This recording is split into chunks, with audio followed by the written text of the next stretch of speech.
आज हम इसी विषय की पूरी परतें खोलेंगे। हमारे पास आज जो स्रोत सामग्री है वो यूपी पुलिस, होमगार्ड और एमटीएस जैसी बेहद प्रतिस्पर्धी परीक्षाओं की तैयारी करने वाले छात्रों के लिए एक तरह की चीट शीट या स्टडी गाइड है। और इसमें डेटा भी एकदम लेटेस्ट है। हाँ, इसमें मार्च 2026 तक का अपडेटेड डेटा है और इसके अनुसार भारत में अब कुल 107 नेशनल पार्क हो गए हैं। मतलब 107। ये संख्या तो किसी भी इंसान को डराने के लिए काफी है। मतलब आप बस किताब खोलकर इन नामों को रट्टा नहीं मार सकते। बिल्कुल नहीं मार सकते। और इन परीक्षाओं का क्रूर सच तो ये है कि यार 1 या 1.5 नंबर का अंतर ही तय करता है कि नौकरी मिलेगी या फिर अगली वैकेंसी के लिए 3 साल का लंबा इंतजार करना पड़ेगा। सही कहा। और नेशनल पार्क्स वाले टॉपिक से तो 1 से 3 सवाल पक्के तौर पर आते ही आते हैं। हाँ, वो तो आते ही हैं। तो चलिए इसे थोड़ा और विस्तार से समझते हैं। हमारी इस विस्तृत चर्चा का मिशन सिर्फ इन पार्कों के नाम गिनाना नहीं है। हम ये समझेंगे कि दबाव में इतने सारे तथ्य कैसे याद रखे जाते हैं और ये जादुई मेमोरी ट्रिक्स काम कैसे करती हैं। यहाँ जो बात सबसे आकर्षक है वो ये है कि मानवीय दिमाग सूखे तथ्यों की तुलना में अनोखी कहानियों को बहुत जल्दी पकड़ता है। असल में हमारा दिमाग ना किसी कंप्यूटर की हार्ड ड्राइव की तरह काम नहीं करता। हार्ड ड्राइव मतलब जहां हमने फाइल सेव की और वो हमेशा वैसी ही रहेगी। हाँ बिल्कुल, हमने फोल्डर बनाया, उसमें 107 नेशनल पार्क की लिस्ट डाली और सेव कर दिया। ऐसा नहीं होता। हमारा दिमाग पैटर्न और छवियों पे प्रतिक्रिया करता है। जब हम तथ्यों को किसी विजुअल से जोड़ते हैं तो हम असल में न्यूरल पाथवे को हैक कर रहे होते हैं। अरे वाह! तो चलिए फिर इसी बात पर इसे टेस्ट करते हैं। सबसे पहले शुरुआत करते हैं उन तथ्यों से जो एकदम एक्सट्रीम पर हैं, यानी चरम पर। जैसे सबसे पुराना, सबसे बड़ा और सबसे छोटा। हाँ, किसी भी विषय को समझने के लिए उसके बुनियादी तथ्य सबसे अच्छे होते हैं। तो स्रोत के अनुसार भारत का सबसे पुराना नेशनल पार्क जिम कॉर्बेट है, जो उत्तराखंड में है। जो कि 1936 में बना था, है ना? हाँ, 1936 में। तब इसका पुराना नाम हेलीज नेशनल पार्क था। बाद में इसका नाम महान शिकारी जिम कॉर्बेट के नाम पर रखा गया। और ये एक टाइगर रिजर्व भी है। अब देखिए, एक छात्र के नजरिए से सोचिए। 1936, Uttarakhand, Hailey's, Jim Corbett, tiger reserve, ये सब अलग अलग जानकारी के टुकड़े हैं जिन्हें एक साथ याद रखना बहुत मुश्किल है। बिल्कुल। और यहीं पर इस चीट शीट की ट्रिक एंट्री मारती है। इसमें ट्रिक दी है कि पुराने लोग बहुत फिट होते थे क्योंकि वो रोज जिम जाते थे। पुरानी चीज को जिम से जोड़ दिया। हाँ, पर अब यहाँ मुझे एक उलझन हो रही है। मैं परीक्षा के तनाव में बैठा हूँ। क्या ये अजीब सी बात सच में मेरी मदद करेगी? मेरा मतलब है, एक ऐतिहासिक जंगल की बात हो रही है और मैं दिमाग में डंबल उठाते हुए किसी बुजुर्ग की तस्वीर बना रहा हूँ। ये तो और भी कंफ्यूज करने वाला है ना? ये बहुत ही स्वाभाविक सा संदेह है, पर विज्ञान कुछ और ही कहता है। मनोविज्ञान में एक सिद्धांत होता है जिसे बाइजेनस इफेक्ट कहते हैं। बाइजेनस इफेक्ट मतलब बेतुकापन? बिल्कुल।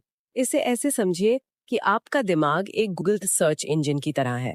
अगर आप सिर्फ जंगल या पुराना पार्क सर्च करेंगे तो दिमाग लाखों नतीजे दे देगा। और हम सही जवाब भूल जाएंगे? हाँ, लेकिन जब आप 1936 के जंगल में डंबल उठाते दादाजी की कल्पना करते हैं तो ये एक बेहद यूनिक सर्च क्वेरी बन जाती है। क्या बात है! मतलब बीत की चीजें एसईओ ऑप्टिमाइज्ड होती हैं हमारे दिमाग के लिए। एकदम सही। दिमाग नॉर्मल चीजों को मिटा देता है, लेकिन जो चीज सामान्य से हटकर या पूरी तरह हास्यास्पद होती है वो एक मजबूत एंकर बन जाती है। अब मुझे समझ आ रहा है कि अगली ट्रिक भी इसी फंडे पर क्यों काम करती है। स्रोत बताता है कि भारत का सबसे बड़ा नेशनल पार्क लद्दाख का हेमिस नेशनल पार्क है और इसकी ट्रिक है, दुनिया में सबसे बड़ा क्या होता है? बर्फ का पहाड़ यानी हिम से बना हेमिस। ये बहुत खूबसूरत है क्योंकि यहाँ भाषा और भूगोल का कमाल का तालमेल है। हिम बोलते ही दिमाग में तुरंत विशालता, सफेदी और ठंड का एहसास होता है जो लद्दाख से मेल खाता है। सही कहा। लेकिन जरा सबसे छोटे नेशनल पार्क की ट्रिक सुनिए। स्रोत के हिसाब से भारत का सबसे छोटा नेशनल पार्क अंडमान निकोबार का साउथ बटन नेशनल पार्क है। और इसकी ट्रिक बटन से जुड़ी होगी पक्का। हाँ, ट्रिक है कि सबसे छोटा क्या होता है? शर्ट का बटन। अब यहाँ मुझे फिर से वही अजीब सी फीलिंग आ रही है। एक पूरा द्वीप और उसकी तुलना शर्ट के एक छोटे से प्लास्टिक के बटन से कर दी। और यही विरोधाभास तो इसकी सबसे बड़ी ताकत है। एक विशाल इकोसिस्टम को बटन जितना छोटा सोचने से दिमाग को एक झटका लगता है। मतलब साइज का इतना बड़ा अंतर दिमाग को चौंका देता है। बिल्कुल।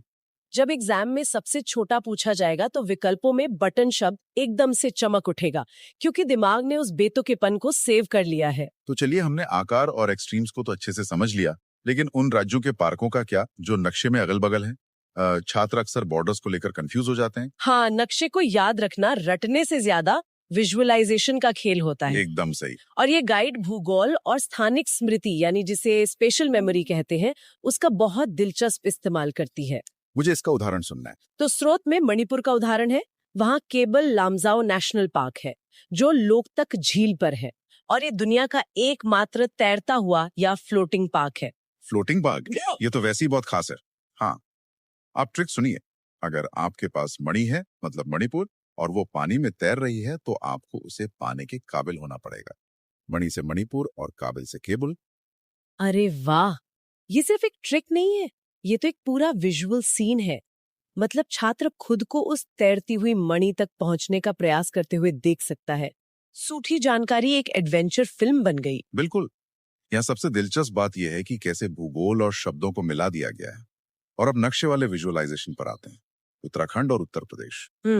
दोनों पड़ोसी राज्य हैं। हाँ, स्रोत कहता है कि अगर आप भारत का नक्शा देखें तो उत्तराखंड उत्तर प्रदेश के ठीक ऊपर बैठा है, बिल्कुल एक मुकुट की तरह। अब मुकुट कौन पहनता है? राजा। तो ट्रिक बनी राजाजी नेशनल पार्क, जो उत्तराखंड में है। बहुत स्मार्ट तरीका है ये तो। और इतना ही नहीं, उत्तराखंड में नंदा देवी नेशनल पार्क भी है। और स्रोत हमें याद दिलाता है कि नंदा देवी भारत का दूसरा सबसे ऊंचा पर्वत है। ऊंचाई का मतलब फिर से मुकुट वाली जगह। ये स्थानिक स्मृति का एक बहुत ही शानदार उपयोग है। जब आप सिर्फ रटते हैं तो उत्तराखंड और यूपी बस दो शब्द होते हैं, लेकिन जब आप कल्पना करते हैं कि यूपी के कंधों पर उत्तराखंड का मुकुट रखा है, तो राजाजी और नंदा देवी अपने आप याद आ जाते हैं। और इसके ठीक नीचे जो यूपी है ना, उसके लिए भी एक गजब की ट्रिक है। यूपी में दुधवा नेशनल पार्क है, और ट्रिक है कि यूपी दूध उत्पादन में नंबर 1 है, इसलिए दुधवा। अगर हम इसे व्यापक नजरिए से देखें तो यहाँ अर्थशास्त्र को सीधे जंगल से जोड़ दिया गया है। छात्र को यूपी से सिर्फ एक जंगल याद नहीं करना है, उसे पूरा दूध का उद्योग याद आ जाता है। तो चलिए अब भूगोल से आगे बढ़ते हैं और उस विषय पर आते हैं जो परीक्षाओं का सबसे खतरनाक हिस्सा होता है। मतलब बिग कैट्स यानी बाघों और चीतों के घर, और वो एग्जाम ट्रैप्स जिनका हमने शुरू में जिक्र किया था। एग्जाम ट्रैप्स तो बहुत जरूरी है, क्योंकि परीक्षकों का काम ही ऐसे सवाल बनाना है जहां बच्चे गलती करें। हाँ, तो स्रोत के अनुसार भारत में सबसे ज्यादा नेशनल पार्क मध्य प्रदेश में है, पूरे 11 पार्क, जिनमें कान्हा, बांधवगढ़, पन्ना और कूनो प्रमुख हैं। 11 नाम तो सच में बहुत ज्यादा हैं। इन्हें कैसे याद रखा जाए? इसकी ट्रिक बहुत ही सांस्कृतिक है। ट्रिक कहती है कि भारत के मध्य में हमारे कान्हा जी रहते हैं और उनके बहुत सारे बंधु हैं, मतलब बांधवगढ़। और पन्ना को हीरे से जोड़ दिया गया क्योंकि एमपी पन्ना की खदानों के लिए भी मशहूर है। इसे कल्चरल शॉर्ट हैंड कहते हैं। परीक्षा बनाने वाले भी जानते हैं कि भारत के मध्य में कृष्ण या कान्हा की कल्पना करना बहुत आसान है। दिमाग को इस कहानी की नींव बनाने में जरा भी मेहनत नहीं करनी पड़ती। और इसी एमपी के कूनो नेशनल पार्क के बारे में स्रोत में एक बहुत ही खास करंट अफेयर का तथ्य दिया है। 17 सितंबर को अफ्रीका से जो चीते भारत लाए गए थे, वे इसी कूनो नेशनल पार्क में रखे गए हैं।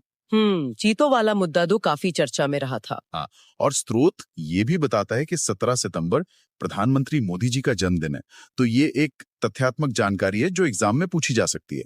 बिल्कुल, प्रतियोगी परीक्षाओं में पारंपरिक भूगोल को करंट अफेयर से जोड़कर ही तो सवाल बनते हैं। अब आते हैं उन ट्रैप्स पर जिन्हें देखकर सच में मेरे रोंगटे खड़े हो गए।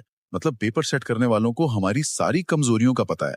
स्रोत में बाकायदा एग्जाम ट्रैप अलर्ट दिए गए हैं। अच्छा, जैसे कि कोई उदाहरण है? जैसे राजस्थान का उदाहरण लेते हैं। राजस्थान में रणथंभौर, सरिस्का और केवलादेव पार्क हैं। ट्रिक है कि राजस्थान राजपूतों की रणभूमि रही है, तो रणथंभौर। लेकिन ट्रैप ये है कि अक्सर बच्चों को लगता है कि सरिस्का गुजरात में है। ये ध्वन्यात्मकता या फोनेटिक्स का खेल है। सरिस्का शब्द सुनने में थोड़ा पश्चिमी भारत के अन्य नामों जैसा लगता है, और दबाव में छात्र बिना सोचे गलत जवाब टिक कर देते हैं। बिल्कुल, और इससे भी बड़ा ट्रैप है गुजरात का, जिसकी बात हमने एकदम शुरुआत में की थी, मरीन पार्क वाला ट्रैप। हाँ, वो मरीन ड्राइव वाला कंफ्यूजन। गुजरात में गिर नेशनल पार्क है जो शेरों के लिए मशहूर है, लेकिन वहां एक मरीन नेशनल पार्क भी है। और जैसे ही मरीन पढ़ते हैं, लोग मरीन ड्राइव सोचकर मुंबई टिक कर देते हैं।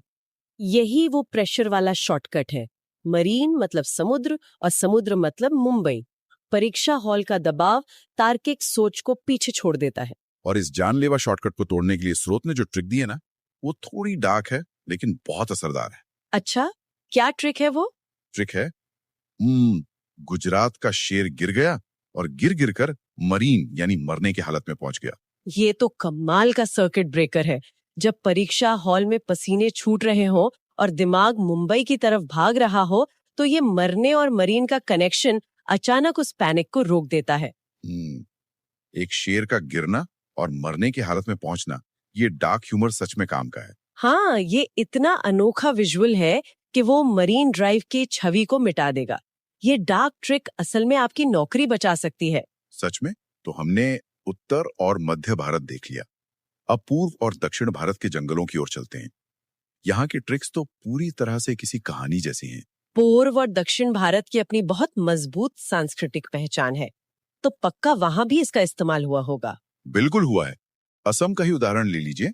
असम में मानस, देहिंग पटकई और काजीरंगा है। ट्रिक है कि असम की कड़क चाय पीते ही इंसान का मन यानी मानस और देह एकदम चंगा हो जाते हैं। चंगा से काजीरंगा। अरे वाह, बेहतरीन। असम की चाय तो विश्व प्रसिद्ध है। ये एक ऐसा सामूहिक ज्ञान है जो हर किसी के पास है। चाय की ताजगी को मन और देह के चंगा होने से जोड़कर 3 मुश्किल नामों को आसानी से याद करवा दिया। और पश्चिम बंगाल में देखिए, सुंदरबन, जलदापाड़ा और बुक्सा।